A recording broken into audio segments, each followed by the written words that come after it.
Matthew 6:1 ରେ ଯାଉ ଯାଉ ଲୋକ ଦେଖାଇବା ପାଇଁ ସେମାନଙ୍କ ସମ୍ମୁଖରେ ଯେପରି ଧର୍ମ କର୍ମ ନ କର, ଏଥିପାଇଁ ତୁମେମାନେ ସାବଧାନ ହୋଇଥାଅ। ବି careful about your show offs।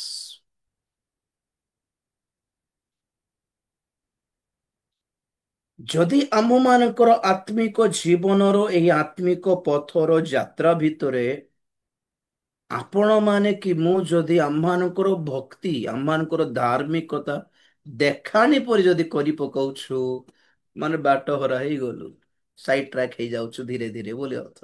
ସିଧା ଯାଇପାରୁନୁ। ବୁଝିଲେ? ବୋର୍ଡ ଥିବ, ପ୍ରଭୁ କହିଲେ ସାବଧାନ, ଏ ବାଟରେ ଗଲେ ଏପଟେ ଗଲେ ସେଠି ଲୋକ ଦେଖାଣି ହେବାର, ଓଭର ଆକ୍ସନ ର, ଶୋ ଅଫ୍ ର ବେଶୀ ଲୋକ ଥିବେ, ତମେ ଏପଟେ ଯାଓନି, ସିଧା ଯାଅ ବୋଲି ବୋର୍ଡ ଦେଖା ହଉଛି ଏଠି। ସାବଧାନ, don't be righteous in front of man, don't try to look righteous in front of man। ଲୋକ ସାମ୍ନାରେ ଓଭର ଆକ୍ସନ କରନାହିଁ। ବହୁତ ଜଣ କରନ୍ତି, ଆପଣମାନେ ଚିହ୍ନନ୍ତୁ ସେମାନଙ୍କୁ। ଲୋକ ଦେଖନ୍ତୁ ମତେ କହିଲା ପରେ ଟିକେ ଏକ୍ସଟ୍ରା ପ୍ରାର୍ଥନା କରନ୍ତି କେତେ ଲୋକ। କାନ୍ଦ ନ ଆସିଲେ ବି କାନ୍ଦିଲା ପରେ ଡ୍ରାମା କରି ପକାନ୍ତି। ପବିତ୍ର ଆତ୍ମା ନ ପାଇଲେ ବି ପରଭାଷା କହିଲା ପରେ ଡ୍ରାମା କରନ୍ତି। ତ କେ ଦେଖିଥିବ ଭିତରେ ପବିତ୍ର ଆତ୍ମା ପାଇଛି ପରଭାଷା କହିଦେଲେ ଆଉ ସମସ୍ତେ ଭାବିବ ବାପରେ ବାପରେ, ଦେଖାଣି ଟିକେ ସ୍ପିରିଚୁଆଲ ରୁହ, ଦେଖାଅ ନାହିଁ। ଏ ମନ ବିଲକୁଲ ଠିକ ନାହିଁ କି ଲୋକମାନେ ତ ଦେଖନ୍ତୁ ମୁଁ ଭଲ ପ୍ରାର୍ଥନା କରୁଛି।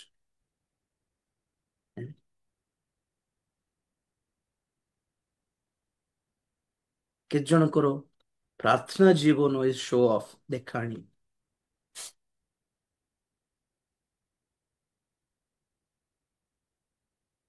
ଏ ଗାଡି ବଙ୍ଗଲା ଏ ଶୋ ଅଫ୍ କଣ ପାଇଁ? ସୁନା ରୂପା କାହିଁକି ବଡ ବଡ ଫଙ୍କସନ ରେ କଷ୍ଟଲି ଡ୍ରେସ୍ ପିନ୍ଧିକି ଯାଆନ୍ତି? हम किसी से कम नहीं है, ଆମ ପାଖରେ ବି ଅଛି, ଆମେ ବି ପୁରା ସଜାଇକି ଯାଇଥାଉ। ଆମର କଥା ଗୁଡିକ ବେଶୀ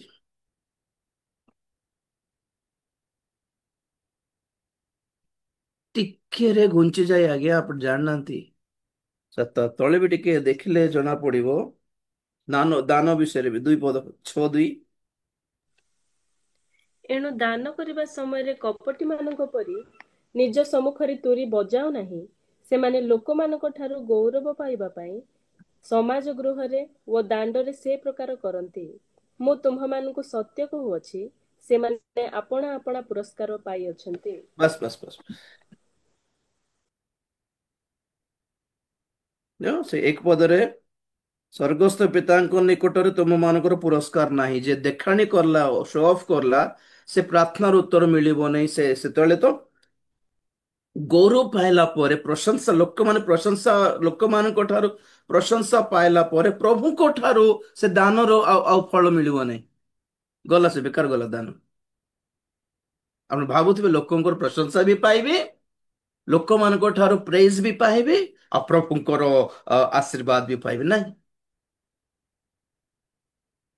ବି ନ୍ୟାଚୁରାଲ। ହଠାତ୍ ଲୋକମାନେ ଜାଣିଦେବାଟା ଭୁଲ ନୁହେଁ। ଆପଣ କେମିତି ପ୍ରାର୍ଥନା କରୁଛନ୍ତି ହଠାତ୍ କିଏ ଦେଖିଦେଲେ ଭୁଲ ନୁହେଁ, ଇଟ୍ସ ନଟ୍। ଆପଣଙ୍କ ହୃଦୟରେ ତାହା ନଥାଉ ବୋଲଛି, ଏତିକି ବୁଝିପାରିଲେ ହେଲା। ଆପଣ ନିଜେ ଆଶା କରନ୍ତୁନି ହୃଦୟରେ କି ଲୋକମାନେ ମତେ ଦେଖନ୍ତୁ, ମୁଁ ପ୍ରାର୍ଥନା କଲା ଲୋକ ଦେଖନ୍ତୁ। ଘରେ କୁଣିଆ ମାନେ ଆସିଲେ, ରିଲେଟିଭs ଆସିଲେ, କେତେ ଜଣ ଯାଇକି ଓ ପ୍ରଭୁ ବୋଲି ହଉଥିବେ, ଲୋକ ବାପ, ଲୋକମାନେ ସତରେ ଭାବୁଥିବେ କିନ୍ତୁ ସେଠି ଗଲା କି ନାହିଁ। Show offs, never do show offs about your spiritual life, righteous life, covered। ସେଥିପାଇଁ ଆମକୁ ଶିଖାଇଲେ ତୁମେ ଭିତରକୁ ଯାଅ, କବାଟ ବନ୍ଦ କର, ଆଉ ଗୋପନରେ ଯାଇକି ପ୍ରାର୍ଥନା କର। ମୁଁ ସବୁବେଳେ କୁହେ secret of prayer is secret prayer. ପ୍ରାର୍ଥନାର ରହସ୍ୟ ହେଲା ରହସ୍ୟ ପ୍ରାର୍ଥନା, ଗୁପ୍ତ ପ୍ରାର୍ଥନା ହିଁ is real secret, powerful secret of prayer. ପ୍ରାର୍ଥନାର ପ୍ରକୃତ ରହସ୍ୟ କୋଉଠି ଅଛି ମାନେ ସିକ୍ରେଟ ପ୍ରେୟରରେ ଅଛି। ମୁଁ ବହୁତ ଥର କହିଲି ଆପଣ ମାନେ ପ୍ରାର୍ଥନା କଲା ବେଳେ ଲମ୍ବା ଚଢ କରନ୍ତୁ ନାହିଁ। ଯୋଉ ଯାହା ପାଇଁ କୁହା ହଉଛି ସେଥିପାଇଁ ପ୍ରାର୍ଥନା କରନ୍ତୁ। ଆମେ ଫାଷ୍ଟିଂ ପ୍ରେୟର୍ସରେ ବି ବହୁତ ଜଣ ବହୁତ ଲମ୍ବା ଚौड़ा କରିବାଟା ଭୁଲ ହେଇ ନପାରେ, କିନ୍ତୁ ଯାହା ଯେଉଁ ପଏଣ୍ଟ ଦିଆ ହଉଛି ତା ଛାଡିକି ଆଗେ ଦୁନିଆ ସାରା ବୁଲିକି ଆସିଲା ପରେ ପଏଣ୍ଟକୁ ଆସିଲେ ଆଜ୍ଞା ଆପଣଙ୍କର ବ୍ୟକ୍ତିଗତ ପ୍ରାର୍ଥନା ଅଲଗା, ଘରେ ଆପଣ ପର୍ସନାଲ ପ୍ରେୟର କରିବେ, ଫ୍ୟାମିଲି ପ୍ରେୟର ଅଲଗା, ମାଣ୍ଡଳିକ ପ୍ରେୟର ଅଲଗା ଅଟେ। ଆପଣ ଡିଫରେନ୍ସ ନ ଜାଣିଲେ କେମିତି ହବ? ନାଇଁ, ପର୍ସନାଲ ପ୍ରେୟର ଆପଣଙ୍କର ଇଚ୍ଛା ଟାଇମ ଅଛି କି ଲମ୍ବା ଚौड़ा କରନ୍ତୁ ତ। ଏବେ ଟ୍ରେନ ଧରିବାର ଅଛି ଯାଇକି ଏବେ ଟାଇମ ହେଇଗଲାଣି 10 ମିନିଟରେ ଷ୍ଟେସନ ପହଞ୍ଚିବାର ଅଛି ବୋଲା ବେଳକୁ ଏମିତି ଲୋକମାନଙ୍କୁ ପ୍ରାର୍ଥନା ଦେଇଦେଲେ ଗଲା ଆଉ। ସେ ଟ୍ରେନ ନାହିଁ, ସେ ଫ୍ଲାଇଟ ନାହିଁ, କିଛି ନାହିଁ। ସେତେବେଳେ ଯାଉଛନ୍ତି ପ୍ରଭୁ ତୁମେ ସୁରକ୍ଷା ଦିଅ, ଯାତ୍ରା ପଥରେ ସୁରକ୍ଷା ଦିଅ, ଫେରିବା ପାଇଁ ସୁରକ୍ଷା ଦିଅ, ଦୟା କର, ଆମେନ୍। ଏତିକି short and sweet and powerful, ଆତ୍ମାରେ ସଂକ୍ଷିପ୍ତରେ ଆଉ ଭଲ ମନରେ କରନ୍ତୁ ତ। ଶିଖନ୍ତୁ, ମନା ନୁହେଁ, ଏଠି ବଡ ପାପ ମାନେ କହୁଛି ଆପଣ ମାନଙ୍କୁ। କେତେ ଜଣଙ୍କ ଷ୍ଟାର୍ଟିଂ ଟ୍ରବୁଲ ଥିବ, କେମିତି ଷ୍ଟାର୍ଟ କରିବି ଜାଣିପାରନ୍ତି, 10 ମିନିଟ ଲାଗିବ ସେମାନେ ଟ୍ରାକ ରେ ପଡିବାକୁ, ତାପରେ ଭଲ ପ୍ରାର୍ଥନା କରେ। କେତେ ଜଣଙ୍କୁ ଏଣ୍ଡିଂ ଟ୍ରବୁଲ ଥିବ, ଷ୍ଟାର୍ଟିଂ କରିଦେବେ ଯେ କୋଉଠି ଏଣ୍ଡ କରିବି ଜାଣି ପାରୁନଥିବେ, ଆଉ କୋଉଟା ମନେ ପଡୁଥିବ ଆହୁରି ଗଲା। କୁଏଟରେ ଜଣେ ଭାଇ ସେମିତି ବହୁତ ଲମ୍ବା ହେଇଗଲା, ହଁ ଆମେନ୍ ଆମେନ୍ ହେବ ସରିଲା ବୋଲା ଆଉ କୋଉଟା ମନେ ପଡିଲା ଆଉ ମୁଁ ଦେଖିକି ଆଖି ଖୋଲିକି ଦେଖୁଛି ତାଙ୍କୁ କହିଦେଲି। ବ୍ରଦର୍ସ, ଶିଖନ୍ତୁ, କଣ୍ଟ୍ରୋଲ କରିବାକୁ ଶିଖନ୍ତୁ, ସିଚୁଏସନ ଦେଖିକି। ଲୋକ ଗହଳି ଅଛନ୍ତି, ନେକ୍ସଟ କିଛି ପ୍ରୋଗ୍ରାମ ଅଛି କହିଲା ବେଳକୁ, ନେକ୍ସଟ ଅନ୍ୟ ଲୋକ ବି ପ୍ରାର୍ଥନା କରିବାର ଅଛି ବୋଲିଲା ବେଳକୁ ଆପଣ ଟିକେ ସଂକ୍ଷିପ୍ତ ଭାବରେ କରନ୍ତୁ ବୋଲି କହିଲେ। ନ କହିଲେ ଶିଖିବେ ନାହିଁ ମାନେ, କହିବା ଲୋକ କିଏ ନଥିବାରୁ ଏମିତି ତିଆରି ହେଇଗଲେ ବହୁତ ଲୋକ। କହିଲା ବେଳେ ଶିଖି ଯାଆନ୍ତୁ, ଆଉ ଭୁଲ ବୁଝନ୍ତୁ ନାହିଁ, ଆଉ ହର୍ଟ ହୁଅନ୍ତୁ ନାହିଁ। ନ କହିଲେ କେମିତି ଶିଖିବେ କୁହନ୍ତୁ? ଲୋକମାନେ ହସି ପକାଇବେ, ସେତେବେଳେ ଲାଜ ହେଇଯିବ। ତେଣୁ ଶିଖାଇଲା ବେଳେ ଶିଖିଲେ ଭଲ। ନାମ ଲେଖିନାହାନ୍ତି କିଏ ଜଣେ? 9763 ଲେଖା ଅଛି, ନେମ୍ ଲିଖନ୍ତୁ। ରାଇଟ। ତ ରହିଲା ଏଇଟା କଥା। ତ ବହୁତ ଜଣଙ୍କର ପ୍ରେୟର ଲାଇଫ, କାନ୍ଦିବା ଲାଇଫରେ ଶୋ ଅଫ୍ ଥାଏ, ଦାନରେ ଶୋ ଅଫ୍ ଥାଏ। ଲୋକ ଚାହାନ୍ତି କି ମୁଁ କେତେ ଦାନ ଦେଇଛି, ଏନାଉନ୍ସ କରା ହେଉ, ବାହାରେ କୁହା ହେଉ, ଏମାନେ ନିଜେ କହି କହି ବୁଲୁଥିବେ। ନହେଲେ ନା, ଗିର୍ଜା ପାଇଁ ଆମେ ସାଉଣ୍ଡ ସିଷ୍ଟମ ଆମେ ଦେଲୁ ଆଜ୍ଞା, ଆମେ ଦେଇଥିଲୁ ପ୍ରଭୁ ମୁହୂର୍ତ୍ତରେ ଟିକେ କେମିତି କାମ ଆମେ ଦେଲୁ ଯେ ପ୍ରଭୁ ଆଶୀର୍ବାଦ କରନ୍ତୁ। ଅନ୍ୟମାନେ କହିଲେ ଭଲ ଲାଗିବ, ସେଟା ବି आपके पीछे कुछ बोले तो अच्छा है। ଆପଣଙ୍କ ସାମ୍ନାରେ ଲୋକମାନେ କହିବାକୁ ଦିଅନ୍ତୁ ନା, ଆପଣଙ୍କୁ ଟେକିବା ପାଇଁ ଦିଅନ୍ତୁ ନାହିଁ ଆଜ୍ଞା। ଥରେ ଦିଥର ଭାଇ ସାହାଯ୍ୟ କଲେ କି ଭଉଣୀ ସାହାଯ୍ୟ କଲେ ଥ୍ୟାଙ୍କ ୟୁ ବୋଲେ, ଏତିକି ଏତିକି। ବହୁତ ବ୍ୟାଲେନ୍ସିଂ ଥିବାର ଅଛି। ଲୋକମାନେ ଆମ ବିଷୟରେ ଆମ ସାମ୍ନାରେ କହିଲା ବେଳକୁ ବହୁତ ସର୍ଟ ଆଣ୍ଡ ସ୍ୱିଟ ଥିବାର ଅଛି। ବେଶୀ ଲମ୍ବା ଚଢ ଅଛି ମାନେ ବସାଇ ଦିଅନ୍ତୁ ନା, ବସିବାକୁ ବସ ଓଭର ହେଇଯାଉଛି। ଆମ ବିଷୟରେ ଭଲ କହିବ ଲୋକ ମାନେ ପଛେ କହିବେ ଆଗେ, ସାମ୍ନାରେ କହିବେ। ସାମ୍ନାରେ କହୁଛି ମାନେ କୁଛ ତ ଗଡବଡ। ଆମକୁ ବେକାରରେ ଫୁଲାଇବା ଲୋକଙ୍କୁ, ବେକାରରେ ଟେକିବା ଲୋକଙ୍କୁ ବିଶ୍ୱାସ କରନ୍ତୁ ନାହିଁ। ଅବଶ୍ୟ ନ୍ୟାଚୁରାଲ ପ୍ରେମ, ଆମକୁ ପ୍ରେମ କରିବା ଲୋକ ଥିବେ, ଶିଖାନ୍ତୁ ସେମାନଙ୍କୁ, ବେଶୀ ଓଭର କରନ୍ତୁ ନାହିଁ ବୋଲି। No it's not right actually. ଆମମାନଙ୍କୁ ଗର୍ବୀ କରିଦିଏ, ଅହଙ୍କାର ଘମଣ୍ଡି କରିଦିଏ ଏ ସବୁ, ଲୋକମାନଙ୍କର ପ୍ରଶଂସା ପାଇବା ପାଇଁ, ଲୋକମାନଙ୍କ ସାମ୍ନାରେ ଏ ସବୁ କରିବାର ନାହିଁ କେବେ ବି। ନିଜକୁ ବୋଷ୍ଟିଂ କରିବାର ନାହିଁ କେବେ ବି। ଆମେ ବହୁତ ପ୍ରାର୍ଥନା କରୁ ଆଜ୍ଞା, କେତେ ଲୋକ ଥିବେ ଆଜ୍ଞା, କେହି ଜଣେ ସେମାନେ ଥିବେ 4 4 5 5 ଘଣ୍ଟା ପ୍ରାର୍ଥନା କରୁଥିବେ ବୋଧେ, ଆମେ ସେତିକି କରିନଥାଉ। ତ ସେମାନେ କହିଦେବେ, ଓ ମୁଁ 6 ଘଣ୍ଟା ପ୍ରାର୍ଥନା କରୁଛି, ତୁମେ କରୁଛ ଭାଇ, ତୁମେ କରୁଛ ଭଉଣୀ, ସାମ୍ନାରେ, ସମସ୍ତଙ୍କ ସାମ୍ନାରେ। ତୁମେ କରୁନାହାନ୍ତି, ଆମେ କରୁଛୁ, ଆମ ପରିବାର ସବୁ କରେ, କରିଥିବେ ବୋଧେ, ପ୍ରଭୁଙ୍କର ଧନ୍ୟବାଦ ହେଉ, କିନ୍ତୁ କହିଦେଲା ପରେ ଗଲା ସବୁ।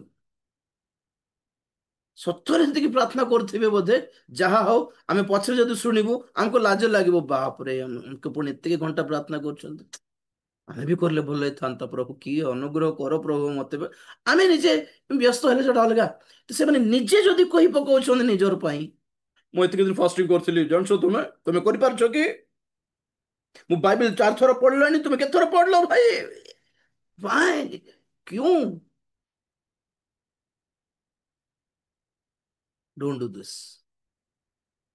ଯେଉଁମାନେ ଏଇଭଳି ବୋଷ୍ଟିଂସ୍ ପଛରେ, ନିଜର ସେଲ୍ଫ ପ୍ରେଜିଂ, ନିଜକୁ ପ୍ରମୋଟ କରିବା ପଛରେ ଥିବେ,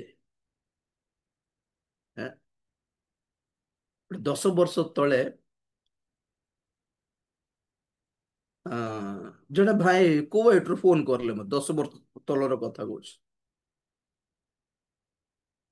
ସେ କହିଲେ, ଆଜ୍ଞା ଆପଣଙ୍କୁ ଆମେ ଡାକିବା ପାଇଁ ଇଚ୍ଛା କରୁଛୁ କୁଏଟ, ଆପଣଙ୍କର ଗୋଟେ ଭଲ ପ୍ରଚାର, ଗୋଟେ ପାୱାରଫୁଲ ଗୋଟେ ପ୍ରଚାର କରିକି ମତେ ପଠାନ୍ତୁ, ଆଉ ମୋର ଏଇଠି ସମସ୍ତଙ୍କୁ ମୁଁ ଶୁଣାଇବି, ସେ ଶୁଣିଲେ ସେମାନଙ୍କୁ ଇଚ୍ଛା ଲାଗିଲା ଆପଣଙ୍କୁ ଡାକିବେ। ମୁଁ କହିଲି, ଆପଣ ମାନେ ମତେ କୁଏଟ ଡାକିବା ପାଇଁ ମୁଁ ପାୱାରଫୁଲ ପ୍ରଚାର ଟିକେ ପ୍ରାକ୍ଟିସ କରିକି, ମୁଁ ନାଟକ କରିକି ପଠାଇବା ଦରକାର ନାହିଁ ଭାଇ। ପ୍ରଭୁ ଯେଉଁଦିନ ନେବେ ସେଦିନ ନେବେ ଆଉ, ମୁଁ କହିଲି। ବସ୍, ସେତେବେଳେ ଗଲି, ଏ ବର୍ଷ ଗଲି, ପ୍ରଭୁ ନେଲେ ହିଁ ଯିବାର ଆଜ୍ଞା, ଓଭର ଆକ୍ସନ କରିକି ଯିବାର ନାହିଁ। ସେଠି ଯାଇକି, ସେଠି ପାଷ୍ଟର ଆଜ୍ଞା କହୁଥିଲେ, ଆଜ୍ଞା ସମସ୍ତେ ଆସିକି ଦାନ ବିଷୟରେ ଆଗେ କୁହନ୍ତି, ଦାନ ବିଷୟ ଆଗେ କହିକି ଏତିକି ଏତିକି ଧରିକି ଯାଆନ୍ତି, ଆପଣ କିଛି ଦାନ ବିଷୟରେ କହୁନାହାନ୍ତି, ଆଗମନ, ବିନାଶ, ସତର୍କ ହୁଅ, ପ୍ରସ୍ତୁତ ହୁଅ ବୋଲି କହୁଛନ୍ତି କଣ? ମୁଁ କହିଲି, ମୋର ଜୀବନ କୁଆଡେ ଗୋଟେ ସେ କିମ୍ସ ହସ୍ପିଟାଲରେ ମରିଯିବାର ଥିଲା 2019ରେ, ତାପରେ ମୁଁ ବଞ୍ଚିଲା ପରେ ଆଉ କୁଆଡେ ମିଟିଂ ଯିବାର ସିଚୁଏସନ ନାହିଁ, କରିକି ପ୍ରଭୁ ମତେ ଗୋଟେ ସୁଯୋଗ ଦେଲେ, ଯାହା ବି ମୁଁ ମିଟିଂ ତ ଯାଇପାରୁନି, ପେସେନ୍ସ ନାହିଁ ମୋର, ତଥାପି ଆଉ ଖାଲିରୁ କାହିଁକି ବସିବୁ ରେ ବୋଲିଲା ପରି ପ୍ରଭୁ ମତେ ଗୋଟେ ସୁଯୋଗ, ଗୋଟେ ସେବା କାର୍ଯ୍ୟ ଅନଲାଇନ ବାଇବେଲ ଷ୍ଟଡି ଦେଇଛନ୍ତି, ସେଥିରେ ମୁଁ ଖୁସିରେ ଚାଲିଛି। ଆଉ ଏହି କମ ସେ କମ ଅଳ୍ପ କେତେ ଜଣଙ୍କୁ ଏ ସତର୍କ ବାଣୀ ଘୋଷଣା କରିବାର ବାକି ରହିଯାଇଥିଲା ବୋଧେ, ଏଥିପାଇଁ ଅର୍ଥର ମତେ ପ୍ରଭୁ ବଞ୍ଚାଇଲେ, ଅବଶ୍ୟ ଆପଣ ସମସ୍ତଙ୍କର ପ୍ରାର୍ଥନା। ଆହୁରି କେତେ ଜଣଙ୍କୁ ସତର୍କ କରିବାର ଥିଲା ବୋଧେ, ଏଥିପାଇଁ ବଞ୍ଚାଇଲେ ପ୍ରଭୁ। ଯେଉଁ ଉଦ୍ଦେଶ୍ୟ ପାଇଁ ସେ ମତେ ବଞ୍ଚାଇଛନ୍ତି, ଯେଉଁ ବାକ୍ୟ, ଯେଉଁ ଉପଦେଶ, ଯେଉଁ ଶିକ୍ଷା ମତେ ଦେଇଛନ୍ତି, ତାହା କରିବାର, ତାହା ହିଁ କହିବା ପାଇଁ ବଞ୍ଚାଇଲା ବେଳକୁ ସେଇ ବାକ୍ୟ ଧରିକି ସିନା ମୁଁ କୁଆଡେ ଆସିବି? ଏଠି ପଇସା ପାଇଁ ମୁଁ ବାକ୍ୟ ଚେଞ୍ଜ କରିଦେବି କି? ଶୁଣିଲେ ଶୁଣନ୍ତୁ, ନହେଲେ ନାଇଁ, ଆଉ ଡାକିଲେ ଡାକନ୍ତୁ, ଆଉ ଥର ନହେଲେ ନାଇଁ, ମୁଁ କଣ ମରିଯାଉଛି କି ମୁଁ ବିଦେଶ ଯିବି ବୋଲି? ସେଠି ବି ଯାଇକି ସତ୍ୟତା ହିଁ କହିଲି। ଆଉ ଆପଣ ବିଶ୍ୱାସ କରିବେନି, ଆଖି ବନ୍ଦ, ଆମେ ଆଖି ପ୍ରାର୍ଥନା କରିବା, ଆଖି ବନ୍ଦ କରିବା ଭିତରେ ମୁଁ ପଳଉଥିଲି, ସେ ଗ୍ରୁପରେ ରହୁନଥିଲି ସେଠି, କାରଣ ଅନ୍ୟ ମିଟିଂ ବି ଥିଲା, ସାଙ୍ଗେ ସାଙ୍ଗେ ଟାଇମ ଟୁ ଟାଇମ ଗୋଟେ ରାତିରେ 2ଟା ମେସେଜ, ଶୁକ୍ରବାର ଦିନ ତ 4ଟା ନା 5ଟା ମେସେଜ ଦେଉଥିଲି, ଗୋଟେ ପାଖରେ ସରିଲା ପରେ ଆଉ ଗୋଟେ ପାଖରେ, ଆଉ ଗୋଟେ ପାଖରେ ସରିଲା ପରେ ଆଉ ଗୋଟେ ପାଖରେ, ମତେ ପରେ ପାସ୍ ହେଇଗଲା, ଆଜ୍ଞା କଣ ଆପଣ କାହାକୁ ପ୍ରାର୍ଥନା ବି କରୁନଥିଲେ, ପୁଣି ମିଟିଂ ସରୁ ସରୁ ପଳାଉଥିଲେ? ତ ସେ କଣ ହୁଏ, ବାକ୍ୟ ସରିଲା ପରେ, ଶେଷ ପ୍ରାର୍ଥନା ସରିଲା ପରେ ସମସ୍ତେ ଆସନ୍ତି ପ୍ରାର୍ଥନା କରିବା ପାଇଁ, ପ୍ରାର୍ଥନା କଲେ ହାତରେ କିଛି ଦିଅନ୍ତି, 1 ଦିନାର, 5 ଦିନାର, 10 ଦିନାର, ଯାହାର ଯେତିକି ପାୱାର ଶକ୍ତି ଅଛି ସେତିକି ଦେଇକି ଯାଆନ୍ତି ବକ୍ତା ମାନଙ୍କୁ। ମୁଁ ତ ଆମେନ କରୁ କରୁ ବାହାga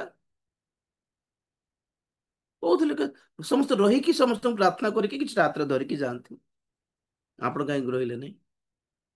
ମୋର ତ ଅନ୍ୟ ମିଟିଂ ଥିଲା ବୋଲି ପଳେଇଲି, और ମୋର ସେ ଆଶା ବି ନାହିଁ,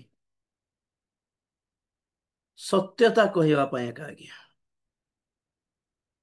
ଲୋକମାନେ ଡାକନ୍ତୁ ବୋଲି, ଲୋକମାନେ ଟେକନ୍ତୁ ବୋଲି, ହେଁ, ବାକ୍ୟକୁ ଶସ୍ତା କରିବେନି, ବାକ୍ୟକୁ ବୁଲାଇ ଦେବି ନାହିଁ, ମୋର ପଲିସି ଏଟା, ମୋର ସିଷ୍ଟମ ଏଟା, ମୋର ମୋର ମୋର ମୋର ବିଧାନ ଏଟା କଣ? କମ ଲୋକ ବି ଥିବା କିନ୍ତୁ ସଲିଡ ଥିବା। ବୁଝିଲେ କି? ପ୍ରେଜ ଦ ଲର୍ଡ।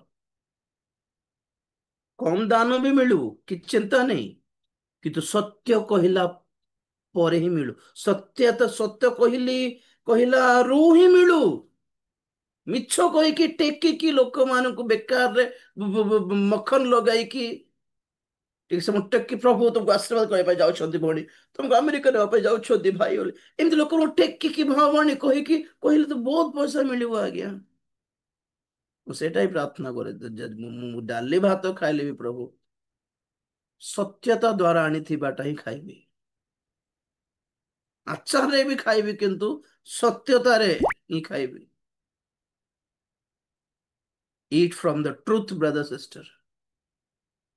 ସତ୍ୟ ହେଇକି ଥିବା, ଆତ୍ମାରେ ସତ୍ୟତାରେ ଆରାଧନା ମାନେ କଣ, ଉପାସନା ମାନେ କଣ? ବହୁତ ଜଣଙ୍କର ଉପାସନାରେ ସତ୍ୟତା ନାହିଁ, ଆତ୍ମା ତ ନାଇଁ ଛାଡ, ପବିତ୍ର ଆତ୍ମାକୁ ତ ଜମା ପଚାରୁ ତ ନାହାନ୍ତି।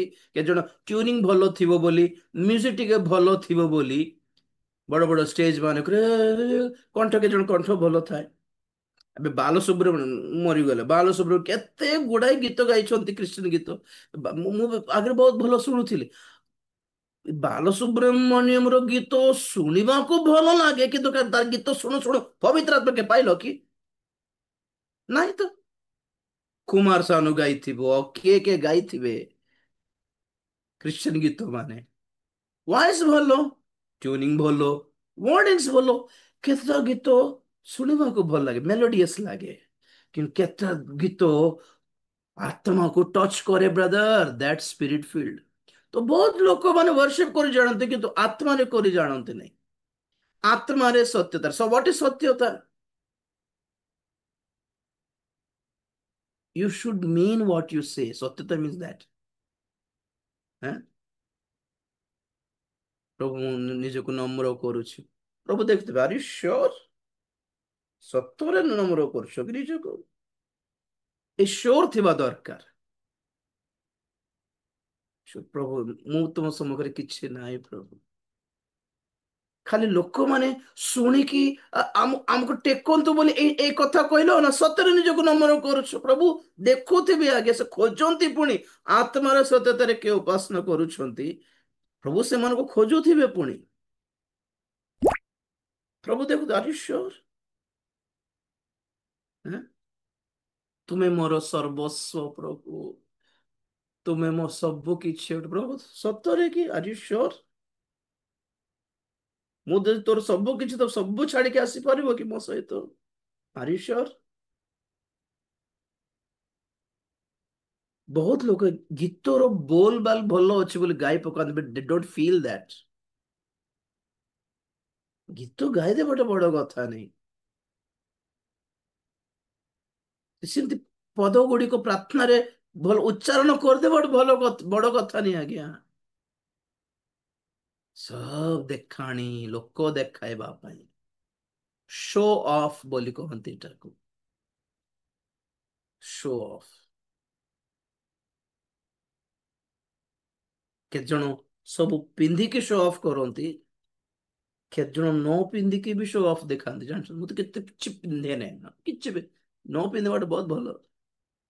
ବେଶୀ ଶୋ ଅଫ୍ କେତେ ଜଣଙ୍କୁ ଥିବ ସେଇଟା, ଆମେ ଏତେ ସ୍ପିରିଚୁଆଲ, ମାନେ ଏତେ ଆତ୍ମିକ, ଆମେ ଏତେ, ଠିକ ଏତିକି ଆତ୍ମିକ ହୁଅନ୍ତୁ, ଆମଠୁ ବି ଅଧିକ ହୁଅନ୍ତୁ, କିନ୍ତୁ ନ୍ୟାଚୁରାଲି ହୁଅନ୍ତୁ, ବି ନ୍ୟାଚୁରାଲ।